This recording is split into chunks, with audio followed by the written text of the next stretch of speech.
Yan guys, may nanganak dito sa loob ng engine. Oh, ayan oh. Nasa ilalim, di ko alam kung sino to.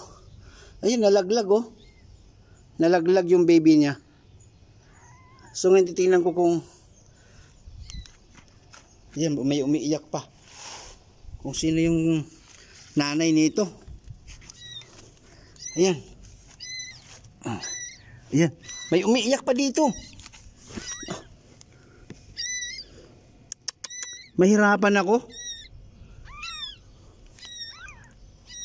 Wait. Nasa loob ng nasa loob ng engine ng anak. Hala, si Chocolate nga. Si Chocolate. Andiyan yung nanay? Nandito oh, kulay black. Oh, ayan oh. Si Chocolate ng anak.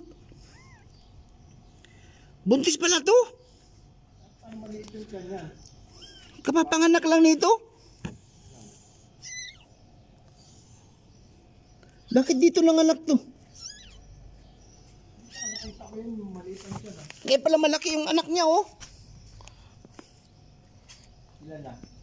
Hindi ko makita, ito lang isa nalaglag eh.